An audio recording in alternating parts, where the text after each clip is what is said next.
besar menunggu mata air kaca yang menakutkan masih belum ditemukan. Tetapi perburuan masih belum usai. Kami akan kembali mendatangi bekas pemandian Jenderal MacArthur itu malam ini. Ya, malam ini kami kembali ke air kaca. Di sini banyak terjadi orang melihat adanya ular yang sangat misterius, yang besar dan hitam. Jadi kami akan melihat atau mencari keberadaan ular tersebut. Ya, sekarang kita lanjut.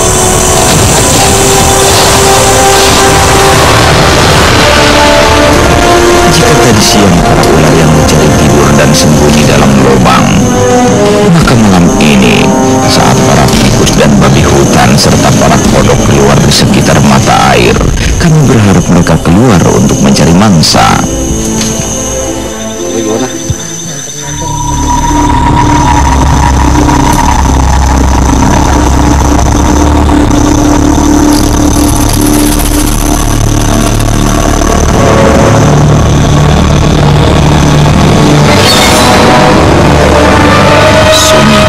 Diselimuti kegelapan, kami tenggelam dalam harapan besar menemukan yang dicari.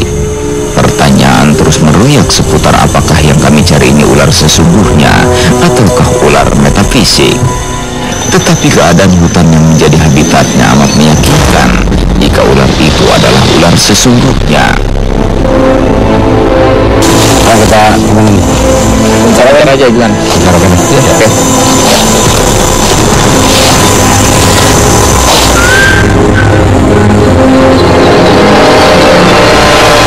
Kami langsung bergerak di 3 titik berbeda.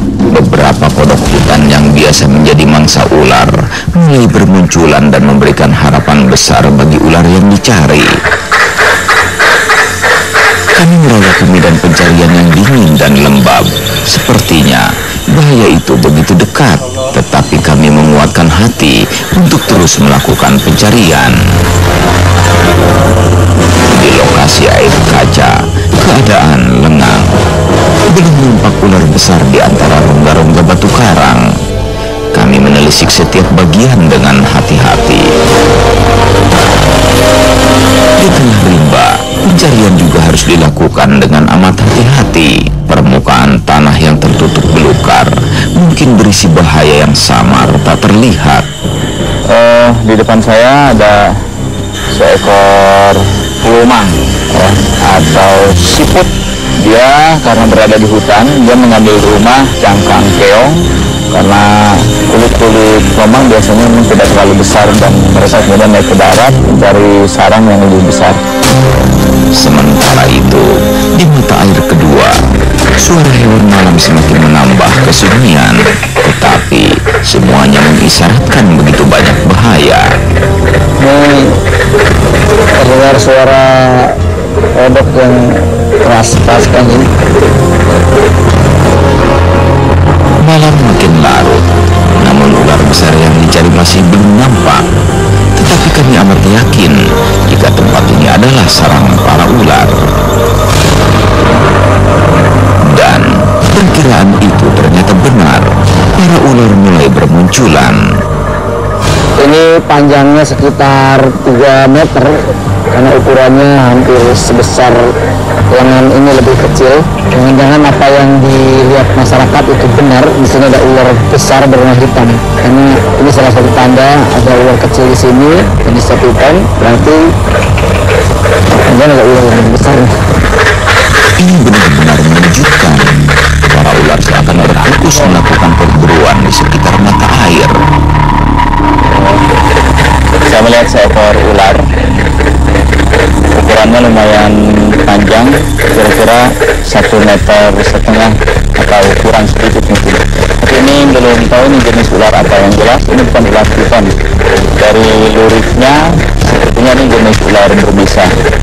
Badannya tidak langsing tapi agak pendek. Sepertinya ini memang hutan sarang ular. Mungkinkah ular besar yang dicari memang ada di titik pencarian utama di air kaca? Saya sekarang melihat ada ular di sana. Tapi ini ular yang bukan kita cari ya. Paling tidak kita mencari ular yang sangat misterius. Baru ular-ular kecil berbisa mematikan yang muncul. Mungkin sebentar lagi kami akan menemukan ular besar yang dicari. Pencarian dilanjutkan dengan amat hati-hati. Namun hingga beberapa jam kemudian, ular besar yang dicari tetap tak muncul. Mungkinkah ia memang ular metafisik? Atau bisa jadi ia ular sesungguhnya yang kini tengah dalam kondisi istirahat dan tidur di sarangnya yang tersembunyi karena habis menelan mangsa. Yang pasti, tempat ini memang dipenuhi ular dengan bisa mematikan. Kini saatnya kami tinggalkan lokasi alam liar air kaca dengan ular besar penunggunya yang tetap misterius.